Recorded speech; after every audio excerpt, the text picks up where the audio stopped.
When we look at the lives of successful people, high achievers, we often look at how smart they were, or we hear stories about how hard they worked, and then we start looking at all the cool things they did. But we don't always pause and think about the role other people may have played in their lives. How does this journey towards greatness even begin?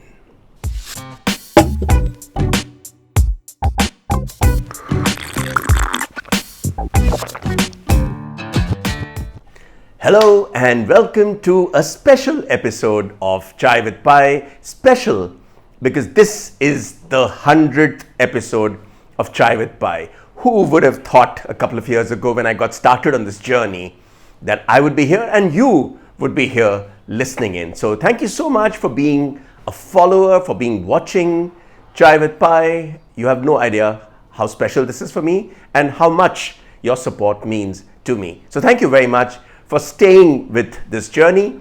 And if this is one of those early episodes you're watching, do go back and take a look at some of the older Chai with Pi episodes and maybe even share one of these with someone you think might enjoy watching.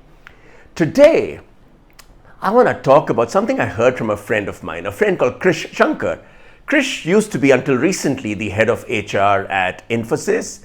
He's had a stellar career in HR, having worked with HUL, Airtel, and today he actually works with a not-for-profit, helping underprivileged people acquire important life skills.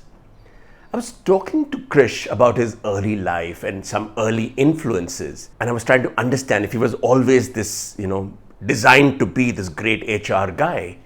And he said something interesting. As a little kid, Krish had just moved schools, and he was, I think, in class 3 or 4, and he wasn't your typical bright kid putting his hand up and saying, Miss, I know the answer.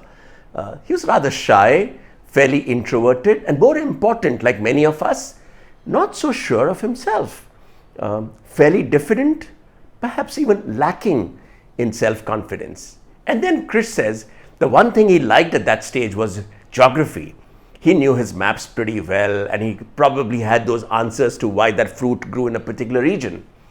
And then Krish talks about the role Miss Daphne played in his life. Who is Miss Daphne? Miss Daphne was Krish's geography teacher, and she saw something in this little kid, and she would get Krish to stand up and help the rest of the class understand that map, or point out to where that city was, or tell them a little bit more about why it used to be hot in a particular part of the world. Krish loved his geography, and he started to feel special as his teacher called him out and asked him to speak in class. And Krish explains that this confidence that he got in the geography class, thanks to Miss Daphne, started to spill over into the English class and then into the math class. And very quickly, Krish was beginning to be the slightly more extroverted kid, answering questions, leading discussions, and playing a larger role in the classroom. And as Krish puts it, Miss Daphne believed in him long before he believed in himself. And he talks about the role she played in shaping his life, his career, and how that little 8 or 9-year-old kid went on to become someone who impacted so many people, so many careers, all because of one Miss Daphne, a teacher who believed in him, who told him she expected him to do great things, who made him realize that maybe he was cut out for things bigger than he might have ever thought. And as I thought about Krish and his journey and the role Miss Daphne played, it struck me that we all have a Miss Daphne in our lives.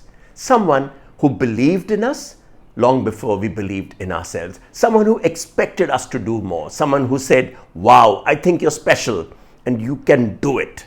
And I think it's this little belief that someone else has in us that gets us started on this journey to going on and doing more, achieving more, and delivering results which even we may not have thought was possible. Maybe as I try and say this is a special episode of Chai with Pi, good idea for each of us to go back and think of the Miss Daphnes in our lives and perhaps send a small little thank you note to that Miss Daphne who believed in you and who made a difference in your life. But hey, that is not all. Maybe a good idea for all of us to ask the question, who am I playing Miss Daphne to? Who am I believing in? Who am I encouraging? Who am I getting on to saying, hey, you are capable of doing a lot more. I believe in you. And how can we then play that role of inspiring other people to go on to achieve more? I certainly want to do that, and I want to thank you because in some way you've been Miss Daphne for me too by just watching and responding to some of these videos that might be on air now. I think we owe it to those people, but more important, we owe it to other people. So hey, just go out and do two things. One, okay, make it three. One, go out and thank the Miss Daphnes in your life. And second, become Miss Daphne for some other people. And the third, hey, until next time, enjoy your chai and thanks for watching.